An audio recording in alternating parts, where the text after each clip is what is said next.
Hi, welcome back. In this lecture, I want to talk a little bit more about how using models can help make you a more intelligent citizen of the world. And so I'm going to break this down into a bunch of sort of sub-reasons about why models just make you better able to engage in all the things that are going on in this modern, complex world in which we live. Okay, so when we think about models, they're simplifications, they're abstractions. So in a sense, there's a sense in which they're wrong. There's a famous quote by George Box where he says, all models are wrong. And that's true, right? They are. But some are useful.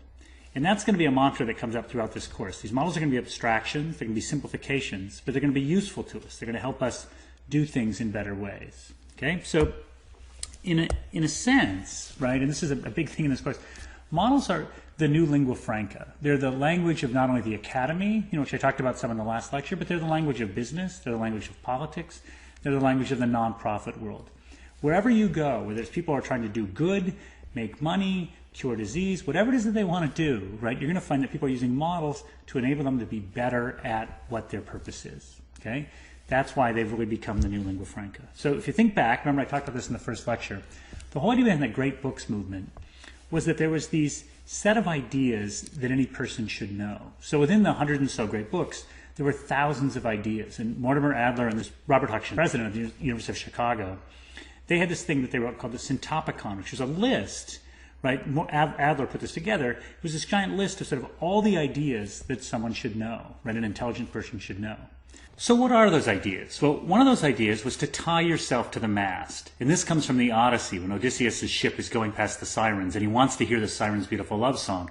So what he does is he has his crew tie him to the mast. He ties himself to the mast so that he can listen to them, but pre-commit to not driving his boat over to hear the sirens. And at the same time, he puts wax in the ears of his crew so they also won't be encouraged to sort of drive the boat over there. Well, this is an idea that recurs in history, right? We think about Cortez burning his ships, right? So his men won't, retreat. They'll continue to advance. So this idea to tie yourself to mast is a really worthwhile thing. But here's the problem. One of my favorite websites is a website called Opposite Proverbs. So on this website, it says things like, he who hesitates is lost. A stiction time saves 9. Or 2 heads are better than 1. Too many cooks spoil the broth. So you've got this really good advice, something that probably made it in the Syntopicon, but then you get something that says the exact opposite. Well, how do we adjudicate between those two things?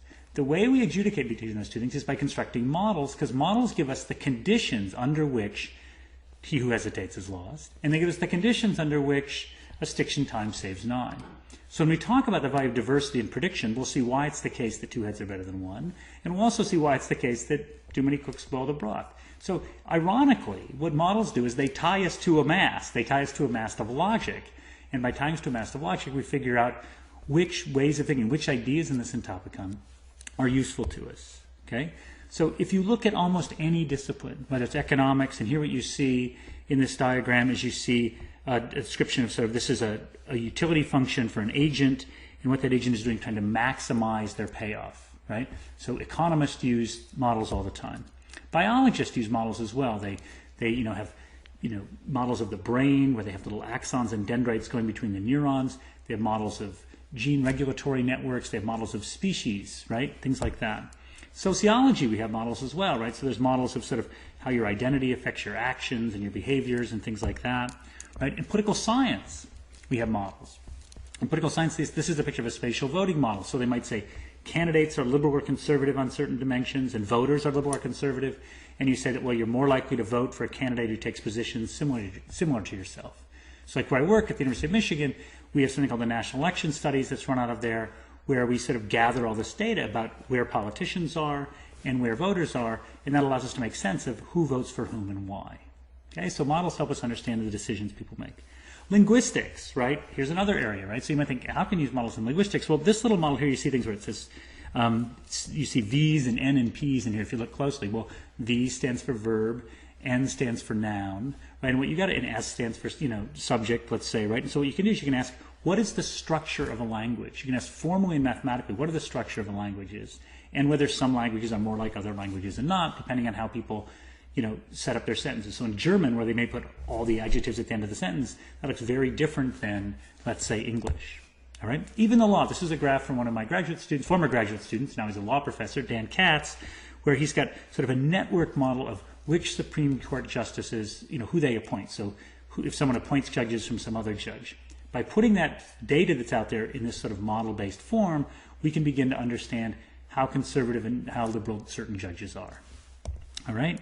So there's lots of ways to use models, and there's even whole disciplines now that have evolved that are based entirely on models. So game theory, which is what I was really trained in as a graduate student, is all about strategic behavior. It's the study of strategic interactions between, individuals, companies, nations, right? And game theory can also be applied to biology, right? So there's all sorts of stuff, right? When you go to college, you go to grad school, you'll find that there's game theory models of just about anything, right? So it's actually a field based entirely just on models, right? Why? Right? Why all these models? Why does everything from linguistics to economics to political science use models? Well, because they're better, right? They're just better than we are. So let me show you a graph here. This is a graph from a book by Phil Tetlock. It's a fabulous book. And in this graph, what he's showing is the accuracy of some different, let me pull up a pen here, different ways of predicting. So what you see on this axis here, this calibration axis right here, this is asking showing you how accurate a model is. And this axis is saying how discriminating is it in terms of how particular, how fine of predictions is it making. So instead of saying is it hot or cold, it might be saying it's going to be 90 degrees or 80 degrees or 70 degrees. So this axis here, this up and down axis is discrimination, and this axis is how accurate. So what you see here down here are hedgehogs. So these are people who use a single model. Hedgehogs are not very good at predicting, right? They're terrible at predicting. Up here are people he calls foxes. Now foxes are people who use lots of models. They have sort of lots of loose models in their head. And they do much better, sort of at calibration, a little bit better discrimination than individuals. But way up here, better than anybody, are formal models. Formal models just do better than either foxes or hedgehogs. Now, you might ask, how much data is this? Well, Tetlock actually had tens of thousands of predictions. So over a 20-year period, he gathered predictions by people and compared how those people did to models, and the answer is models do much, much better. Okay? All right. So what about people then who actually make predictions for a living? So this is a picture of Bruce Bruno de Mesquita, who makes predictions about what's going to happen in international relationships, and he's very good at it. He's so good at it that they put his picture on the cover of magazines, right? And he's at Stanford and NYU. He's chair of the department at NYU. He used to be anyway. So Bruce uses models. He's got a very elaborate model that helps him figure out, based on sort of bargaining position and interest, what different countries are going to do.